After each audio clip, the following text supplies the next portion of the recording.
Have you ever made a choice because it felt safe, only to quietly wonder later if you settled for less than your true potential? The kind of choice where, deep down, you knew you were holding yourself back, not because you lacked ability, but because aiming higher felt too risky? I've been there too. Today, I want to share two pivotal moments from my own life. One where I reached boldly for the extraordinary, and another where I played it safe, only to wonder what might have been if I chose differently. Both shaped me deeply, but only one truly helped me grow into the life I genuinely wanted. When I was still a university student in Africa, I had a bold dream. I wanted to pursue a master's degree in the UK.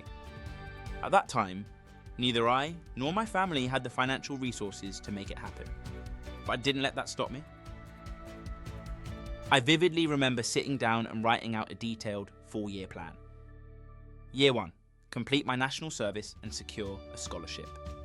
Year 2, travel to the UK and complete my master's degree. Year 3, secure a job abroad, build stability, and then in Year 4, return home to marry my university sweetheart. I was so convinced of this vision that I shared it with her when she asked about my plans for the future. At the time, I was still just a broke undergraduate with nothing but ambition, a little faith, and a 4-year roadmap. But she said yes, and sometimes that's all it takes to get started. You know, there's nothing like a woman to keep a man motivated. The first year went largely according to plan. I was fortunate to serve at a major oil company during my national service. And at the end of my tenure, they offered me a tempting contract role. The money could have changed everything, especially since I had no savings or financial backup plan. But deep down, I knew that accepting that offer might derail the rest of my carefully laid out dream. So, despite the risk, I made the incredibly hard decision to turn it down. By then, I had secured a government scholarship, but it only covered tuition, not living expenses.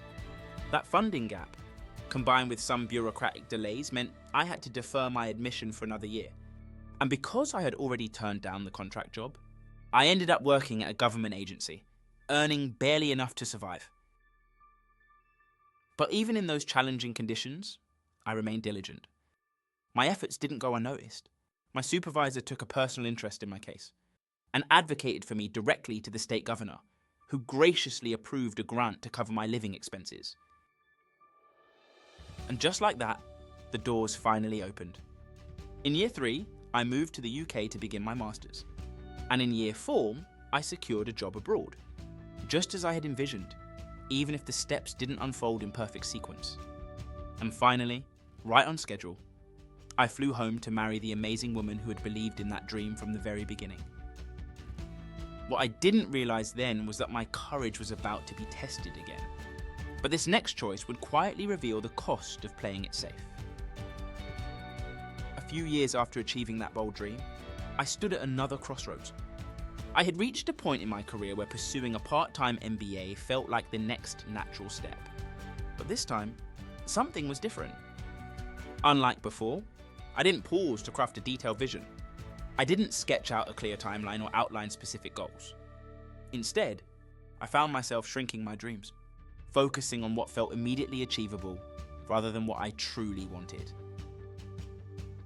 I began looking for the easiest and cheapest options. I settled on a part-time MBA from the same university where I'd previously completed my master's degree. It wasn't a top-tier business school, but they offered a 20% alumni discount, and that felt like a good enough reason. Here's the truth though. I didn't even allow myself to consider places like INSEAD, London Business School, or a prestigious US program. Opportunities that could have dramatically expanded my perspective, networks, and future trajectory. When I approached my employer for sponsorship, they were supportive. After all, I'd built a solid reputation through my performance. But I vividly remember the moment when the vice president reviewed my proposal and looked genuinely surprised. He paused, looked at me and asked, "Is this cost for one semester or the entire 3-year MBA?" When I told him it was for the whole 3 years, his reaction deeply impacted me. He said something I'll never forget. Some of our 1-week internal training courses cost more than your entire MBA. In that moment, I felt something heavy inside. A deep sinking realization that my fear had quietly narrowed my ambition. I had unknowingly limited myself not because of external circumstances, but because I hadn't dared to ask for what I truly desired. The issue wasn't funding or company support. It was my own unwillingness to dream bigger. My employer would have backed me either way. Yet, by the time I realized this, the decision had already been made. I finished that MBA, and I'm genuinely grateful for the experience. But even today, I sometimes wonder, what kind of mentors would I have encountered if I dared to aim higher? What professional circles would I have joined? Which conversations could have reshaped my life trajectory completely? This second experience taught me something powerful. Not about limitations imposed from the outside, but about those we quietly impose on ourselves. It was a subtle yet powerful reminder that the greatest cost of playing it safe isn't failure. It's the untapped potential of who we might have become. When I look back, I realized that the difference between those two critical moments in my life wasn't about luck or timing. It was about how I allowed myself to dream. In one instance, I dared to clearly articulate my vision. I wrote it down. I gave it structure, purpose, and emotional weight. So, when obstacles arose, and they always do, I still had clarity. I knew exactly what I was aiming for. But in the other case, I chose what felt safe, practical, and immediately achievable. I let fear quietly guide my decisions. Not obvious fear, not panic, but a subtle hesitation. The fear of reaching too far and missing. The fear of appearing unrealistic and impractical. I share this not to dwell on regret, but because we all reach these moments, crossroads, where we either stretch for the extraordinary or settle for what's immediately comfortable. So let me gently challenge you to ask yourself, 1. Where in your life have you started shrinking your dreams, quietly convincing yourself they're too ambitious? 2. What goal have you silently tucked away because it feels too bold, too expensive, or too delayed? 3. How would your decisions change if you let your desire and potential guide you instead of your fears? So take a moment, pause, reflect deeply, then dare to dream again. Write down what you see. Describe it vividly. Allow your vision to become so clear, so compelling, that you feel deeply connected to it, even if it currently feels distant or challenging. Then take one small step forward, because sometimes all it takes is a single bold decision, one clear shift in your vision to completely redefine your journey. Because a clearly articulated dream isn't just a wish.